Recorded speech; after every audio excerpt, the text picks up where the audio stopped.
Dili lang armas ang ginabitbit sa kapulisan, pinadala pa nila ang paglaom. Sa usa kang ilit nga dapit diin ang kinabuhi simple lang apan puno sa pangandoy, adunay mga katawhan nga dugay nang naghanong nga madungog, masabtan ug mahinumduman. Mga lumad nga nagpadayon sa pagpanalipod sa ilang kultura o kinaadman.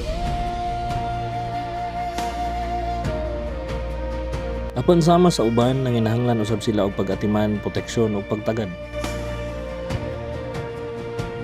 Ug niining adlaw dili operasyon batok sa kriminalidad ang gidala sa PNP Santo Tomas, kundi usa ka mensahe nga ang tinuod nga kalinaw nagsugod sa pagduol sa katawhan. Isip kabahin sa 31st Police Community Relations Month celebration, miabot sa Barangay Balagunan ang PNP Santo Tomas ubos sa pagpanguna ni Police Major Eduardo J. Corpus.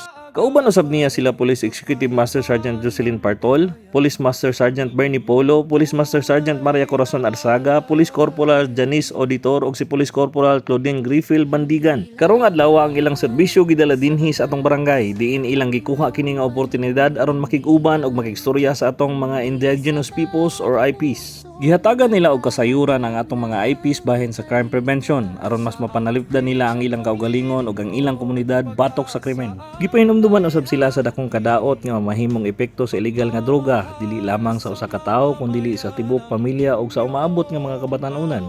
Ug aron mamahimong andam sa bisan unsang emerhensiya, ilang gipaila og gipasabot ang importansya sa 911 emergency hotline, usa ka serbisyo nga pwede nilang tawagan sa panahon sa emerhensiya. Ang kahibalo nga ilang nadawat karon mamahimong instrumento aron mas malig-on ug mas luwas ang ilang kaugmaon. Ug mas napalig-on pagayod ang maong mga mensahe pinaagi sa makapadasig nga mga pulong gikan kang Dato Yungyong Labadan, kang Peace and Order Chairman Honorable Antonio Pagulong ug ilabi na sa atong buutang Kapitan Honorable Alan Dundon Magallanes.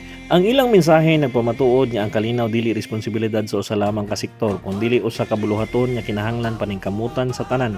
Human sa programa misunod ang usa ka simple apan makahuluganon nga feeding activity. Ang matag-usa sa atong mga igsuong IP nakadawat og tagsa-tagsa ka food packs nga personal nga gihatag sa atong mga kapulisan uban sa suporta sa atong mga opisyali sa barangay.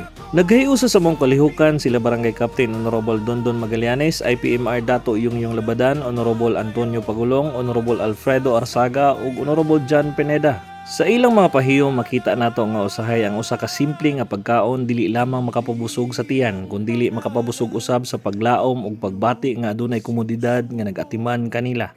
Santo Tomas, saludo kami, kayo ang lakas ng ating lahi, tapang at dangal ang inyong tangan, pagmamahal sa bayan ang pinanghahawakan.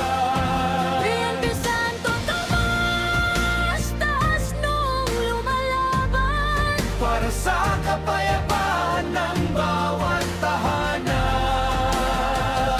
Ug luyo ni aning malampusong kalihukan adunay mga tawo nga migahen gayud og tabang ug wala na naghunahuna pagbalos. Usa kanila mao si Ma'am Sybil Bibasti, ang owner sa La Pina Pizza. Usa ka lamian nga kangananan nga makita daplin sa highway sa Tibalog. Kini may nindot nga suportahan. La Pina Pizza, usa ka lokal nga negosyo nga adunay kasing-kasing sa pag-alagad sa komunidad. Dilim ang bumabalot sa daan, kayo ang liwanag na aming aasahan. Ang usa ka simpleng pagkaon mahurot lamang kini sa pipila lang ka minuto. Apan ang gugma, pag-atiman ug pagpaminaw sa kapulisan ngadto sa atong mga igsuong IPs magpabilin gayud sa atong tagsa-tagsa ka mga hunahuna ug kasing-kasing. Ug kung ang kapulisan, barangay, partner stakeholders, mga sponsors ug ang komunidad magtinabangay isip usa ka pamilya, ang pagsalig mulig-on, ang paghiusa motubo ug ang kalinaw mamahimong maangkon sa tanan dili lamang sa pipila. Kini si RJ Baligwat, padayon kitang magtinabangay kay ang tinuod nga serbisyo dili lang kutob sa pulong kundi makita kini sa buhat. PNP Santo Tomas, saludo kami, kayo ang tibok ng aming mithiin, mula bayan hanggang sa bawat barangay, nararamdaman ang inyong malasakit at gabay.